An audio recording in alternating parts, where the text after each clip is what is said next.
सनसनीखेज झाड़ियों में मिले शव के मामले को लेकर पुलिस ने किया बड़ा खुलासा। साथियों नमस्कार, आप देख रहे हैं अब तक न्यूज में आपका साथी राजेश भाटी। समदड़ी थाना क्षेत्र के लादू नगर गांव की सड़क के किनारे संदिग्ध अवस्था में मिले शव के मामले को लेकर पुलिस ने बड़ा खुलासा किया है। मर्डर केस के दौरान 5 लोगों को गिरफ्तार किया। पुलिस अधीक्षक अभिजीत सिंह ने प्रेस वार्ता करते हुए बताया कि 14 फरवरी को सूचना मिली कि सरहद जेठंत्री के लादू नगर रोड पर एक लावारिस व्यक्ति की लाश पड़ी है, जिसकी सूचना तत्काल पुलिस को मिलने पर पुलिस मौके पर पहुंची और घटनास्थल की बारीकी से निरीक्षण करते हुए लाश को कब्जे में लिया और सीएससी समदड़ी के मोर्ची रूम में रखवाकर पुलिस द्वारा मृतक की पहचान हेतु सोशल मीडिया पर मृतक के फोटो वायरल किए, जिस पर मृतक की पहचान बादशाह खान पुत्र शेरा खान जाति मुस्लिमा निवासी बालोतरा पुलिस थाना बालोतरा हाल अलानियावास निवासी पुलिस थाना थावला जिला नागौर के रूप में हुई। उक्त मृतक की व्यक्ति की 14 फरवरी को पुलिस थाना थावला में गुमशुदगी दर्ज होना भी ज्ञात हुआ है। मृतक के परिजनों की रिपोर्ट पर समदड़ी पुलिस थाना में हत्या का मामला दर्ज कर पुलिस ने इस मामले के अनुसंधान में जुटी। तो वहीं आपको बता दें कि समदड़ी पुलिस ने इस मामले को गंभीरता से लेकर और तत्कालीन पुलिस अधीक्षक हरिशंकर ने अतिरिक्त पुलिस अधीक्षक सुभाष चंद्र खोजा और निर्देशन में सिवाना डीवाईएसपी हंजारी राम चौधरी के सुपरविजन में समदड़ी थाना अधिकारी मेष गोल के नेतृत्व में विशेष टीम का गठन किया गया। अनुसंधान सीसीटीवी फुटेज और तकनीकी तथा सूचना संकलन कर परिस्थितियाँ अन्य साक्ष्यों के आधार पर संदिग्ध व्यक्तियों की गहनता से सूक्ष्मता से पूछताछ की गई। पूछताछ में सामने आया कि मृतक बादशाह खां तंत्र वंत्र एवं झाड़ फूक कार्य करता था, इसलिए इसका गांव और ढाणियों में आना जाना रहता था। इसी कारण उसकी पहचान गांव धुनाड़ा के थानाराम सुतार से हो गई। थानाराम ने अपने पुत्र केसाराम व जेठाराम की शादी को लेकर मृतक बादशाह खान को कहा तो मृतक बादशाह खान ने 7 लाख रुपये लेकर महसाणा गुजरात से 2 लड़कियां थानाराम सुतार के दोनों पुत्र जेठाराम व केसाराम से शादी करवा दी, जो 13 दिसंबर 2023 को शादी करवाई।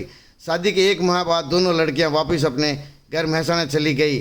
जो वापस नहीं आई तब तक केसाराम व जेठाराम ने 11 फरवरी को फ़ोन करके बादशाह खान को धुनाड़ा बुलाया, जिस पर मृतक के रेल द्वारा धुनाड़ा पहुंचा तथा रेलवे स्टेशन धुनाड़ा से केसाराम अपनी मारुति कार में उसको बैठाकर उसके घर लाया। केसाराम के घर पर ही मृतक रुका।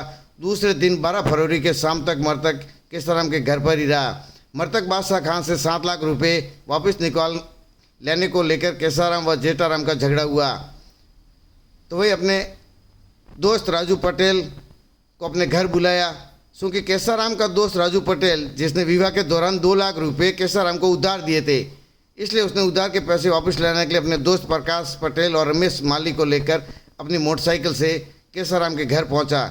केसाराम अपनी मारुति कार से संदाराम भील के घर पहुंचा और अपनी कार संदाराम भील के गैरेज पर छोड़कर संदाराम के साथ उसने उस गैरेज से जो सर्विस पर आई हुई बोलेरो लेकर संदाराम के साथ केसाराम अपने घर पर आया तथा राजू पटेल, प्रकाश पटेल, केसाराम, रमेश माली, संदाराम भील 5 ने मिलकर मृतक बादशाह खान को बोलेरो गाड़ी में बैठाकर लूणी नदी में सुनसान जगह ले गए, जहां सभी ने मिलकर मृतक के साथ में लाठी और डंडों से इसकी मारपीट की। मारपीट के दौरान वो अचेत अवस्था में हो गया, तो इन लोगों ने वापस गाड़ी में डालकर उसके घर पर जो बाहर दुकान बनी हुई थी उसमें वहाँ पर रख दिया। थोड़ी धड़कन चल रही थी। कुछ देर बाद में घंटे 1.5 घंटे के बाद में इसकी मौत हो गई। तो वही मौत को लेकर उन्होंने दोस्त राजू पटेल वगैरह को बताया, तो उन्होंने इस पूरी योजनाबंद इस मामले को लेकर उन्होंने कार्य किया और गाड़ी की डिक्की में उस लाश को डालकर समदड़ी होते हुए समदड़ी थाना क्षेत्र के जेठंत्री सरहद की झाड़ियों के अंदर शव को डाल दिया और वही उनके कागज़ वगैरह बैग वगैरह थे जो झाड़ियों के 500 मीटर की दूरी पर फेंक दिए। तो वही जब परिवार वाले यहाँ पे पहुँचे सूचना पर, तो परिवार ने समदड़ी थाना के अंदर हत्या का मामला दर्ज कराया, जो पुलिस ने जांच करते हुए हथियारों तक पहुँची और इस मामले में 5 लोगों को गिरफ्तार किया है और पुलिस गहनता से पूछताछ करने में जुटी हुई है। समदड़ी थाने का जो मुकदमा था उसमें एक अज्ञात लाश मिली थी, जिसमें अज्ञात लाश की पहचान की गई। पहचान होने पे वो थावला थाना नागौर का निवासी बादशाह खां पाया गया। इसमें मामले की और जांच में पता चला कि बादशाह खान मूलतः जो है रिश्ते करवाता था और उसने यहाँ एक थानाराम सुथार के यहाँ उसने उसके दोनों लड़कों का रिश्ता कराया था, जिसमें बीच में उसने 7 लाख रुपए का लेन देन भी किया था।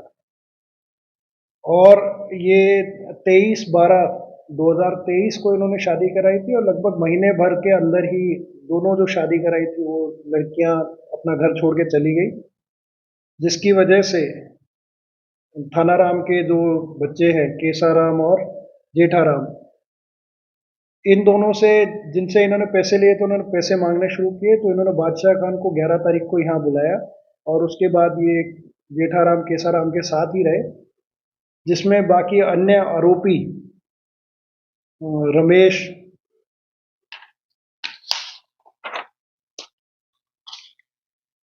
प्रकाश और राजू पटेल, इनके साथ मिलकर इनकी कहासुनी हुई, जिसमें कहासुनी में जो है इनमें आवेश में आके इनकी हत्या कर दी, और हत्या करने के बाद उस बॉडी को एक्सीडेंट दिखाने के हिसाब से वो अपनी मारुति 800 गाड़ी में लेके गए और उसको फाटा के पास डाल दिया। तो मामले में कितनी गिरफ्तारी है?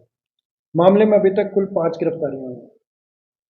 टोटल 6 अभियुक्त हैं, इसमें से 5 को हमने गिरफ्तार कर लिया। मामला ये है कि ये बादशाह खान जो मृतक है, ये झाड़ा फूका और तंत्र मंत्र का कार्य करते, इस कारण ये गांव-गांव इनका आना जाना था, और इसी को लेकर ये दुंदाड़ा में इसकी पहचान थी। थानाराम नाम सुतार है, उनके 2 बच्चों की शादी होनी थी। एक तो नाम था केसाराम और जेठाराम। केसाराम जेठाराम की शादी के लिए उसने बादशाह खान बीच में रह के 7 लाख रुपये लेकर पैसाना से 2 लड़कियों की शादी करे। तो 2 लड़कियां 1 महीना रही, इसके बाद वापस चली गई। तो बादशाह खान को इन्होंने गांव में बुलाया और कहा कि भाई या तो पैसे दिला दो मुझे, या फिर मेरी ना बच्चों भिजवा दो। तो बादशाह खान ने कहा कि ये 17 तारीख को हम भिजाएंगे, 17 तारीख को वो एजेंट आएगा, जब अपन बैठ के बातचीत कर लेंगे। तो इन्होंने कहा कि भाई केसाराम और जेठाराम का यही रुको जब तक वो पार्टी सामने एजेंट नहीं आ जाता। तो इस बात को लेकर थोड़ा बादशाह खान ने कहा कि मैं नहीं रुकूंगा। तो ये थोड़ी सी हुई, तो इन्होंने कहा भाई ठीक है, बट दोस्तों के साथ में ले जाके नदी में इनके साथ में बादशाह खान के साथ में वो 3 दोस्त थे, एक तो रमेश, एक राजू और एक चंदाराम। 3 तो ये दोस्त हो गए, 2 ये भाई हो गए, 5, और एक हो गया, इसके 2 नाम बता देता हूँ, भंवरलाल। ये 6 में से जेठाराम तो वहीं रहा, और ये 5 जने गाड़ी में डाल के बादशाह खान को नदी के अंदर ले गए और डंडों से पीटने के बाद में ये बेहोशी हालत में वापस केसाराम के घर पे लाए। इस दौरान थोड़ी धड़कनें चल रही थी और इसकी डेथ हो गई मौके पर। डेथ होने के बाद में बॉडी को निस्तारण करने के लिए उन्होंने बॉडी को अपने एक अल्टो गाड़ी में डाला, मारुति 800 गाड़ी में डाला, और डाल के ये जेठंत्री के पास में यहाँ ला के बॉडी डाल दी, और फिर बाद में ये लावारिस हालत में अपन पुलिस को मिली थी। इससे संबंध में वैसे थावला थाने में गुमशुदगी दर्ज है। अभी तक सर कितने मामले में गिरफ्तारी हुई है? इसमें 5 गिरफ्तार हो गए हैं, एक बाकी रहा है रमेश पुत्र शंकरलाल, और 5 गिरफ्तार होने में से एक तो है जेठाराम पुत्र थानाराम, केसाराम पुत्र थानाराम, और प्रकाश पुत्र भंवरलाल, और राजू राम पुत्र मोटाराम, और चांदाराम पुत्र बंसीलाल। इसमें अहम भूमिका किसकी थी सर? अहम भूमिका केसाराम और राजू राम की थी। केसाराम जो थी उसकी शादी हुई थी, केसाराम ही वो बॉडी डाल के पटक के आया, वो दोस्तों को बुलाया और सबको उठाया। और सेकंड भूमिका थी इसकी राजू राम की। राजू राम ने क्या है कि इस दौरान 7 लाख रुपये दिए, उस समय 2 लाख रुपये उधार दिए थे। ये दोस्त ही हैं आपस में, तो 2 लाख रुपये शादी में उधार दिए थे। तो उसने सोचा होगा कि उधार के पैसे वसूल हो जाए, इसलिए उसको ले जाके नदी में ले जाके इसके साथ मारपीट की।